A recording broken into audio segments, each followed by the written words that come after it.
So On just released the Cloudmonster 2, but we already have a new version of the Cloudmonster, the On Cloudmonster Hyper, which adds the Pebax Hyper foam to the shoe. But is this new super shoe worth it compared to the Cloudmonster 2? Well, I've put a handful of runs on the shoe and I'm ready to give you my first impressions.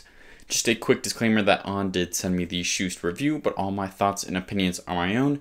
Anyways, let's go ahead and talk about the specs. According to Running Warehouse, a men's size 9 comes in at 44mm in the heel and 38 in the forefoot with a 6mm drop. The weight is 9 ounces and the price is $220. I put this in the Max Cushion Super Trainer category. So what makes this different from the Cloudmonster 2? Let's talk about it in the What's New shoe overview. The upper is made out of engineered microfiber and uses the same ridged laces as on the Cloudboom Echo 3. The midsole uses Helion foam, which is the red part here on the bottom for durability and stability, but uses their Pebax Helion HF foam on the top layer to give you more bounce, and that's the white foam. The midsole also does not have a speedboard of any kind. The outsole uses On's grip rubber compound and provides coverage in all the main areas. Let's go ahead and talk about the fit. So as usual, I got my normal men's size 12, and I thought it fit a little spacious.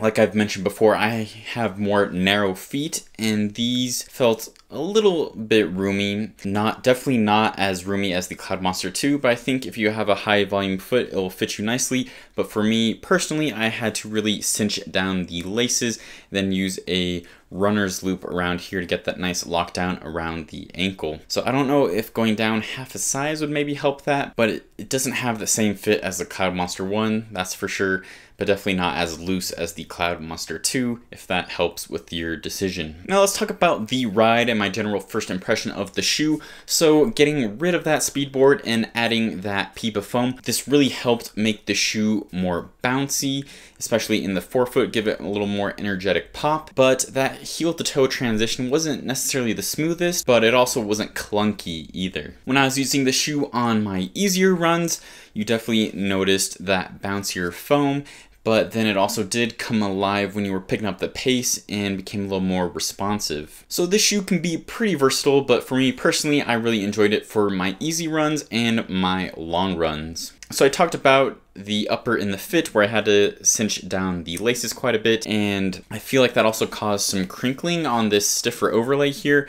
and while it didn't cause me blisters, I thought it was just something to note.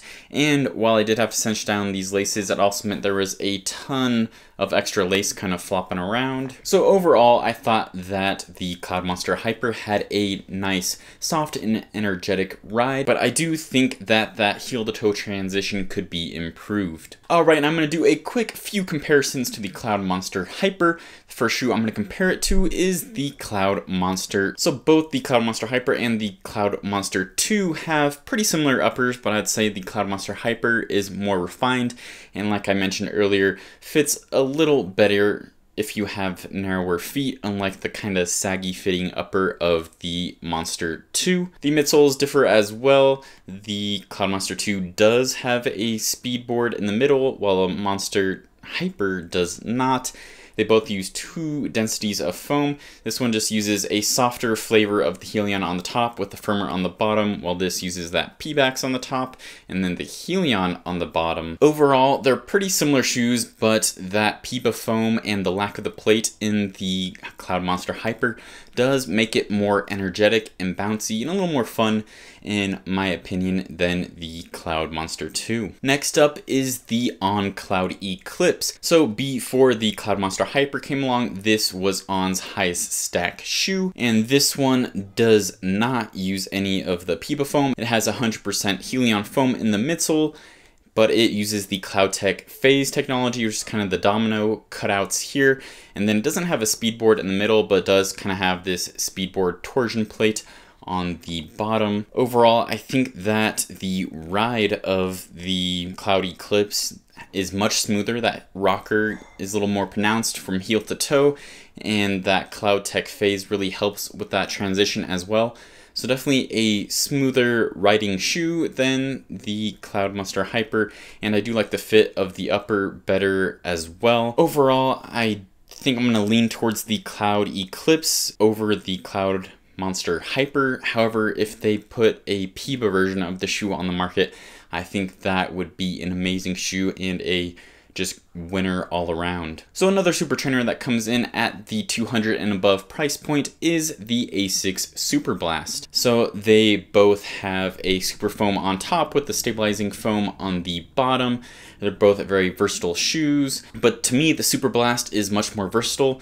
It's about half an ounce lighter, but on foot it feels even lighter than that. I liked picking up the pace in this one, taking it easy, doing long runs, recovery days, everything. Well, like I mentioned on the Hyper, I kind of preferred it for more long runs and easy days. Again, talking about the ride of the shoes, I feel like the heel to toe transition on the Superblast is much smoother than the Cloudmonster Hyper. And this is just going to be my pick overall. I think it's better, even though they're both expensive shoes. I think this one's more worth it than the Cloudmonster Hyper. So I definitely think that the Cloudmonster Hyper is a good shoe and it's taking on in the right direction.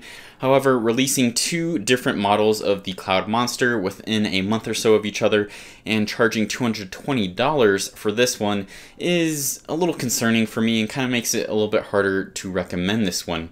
I really wish that they just didn't release the Cloudmonster 2, called this one the Cloudmonster 2, kept it at that $180 price point, and I would be saying way different things about the shoe. I think it would be a way better value at that price point, and it would be more worth it. It's hard to, when you look at the competition, and you have the Endorphin Speed 4, the Hoka Mach X, all these other kind of super trainers that come in at less than $200. So to me, I think that the Cloudmonster Hyper is a solid shoe, but it doesn't bring anything super exciting and new that validates that $220 price point. So now I want to hear from you in the comments down below. Do you think that the Cloudmonster Hyper is worth this price?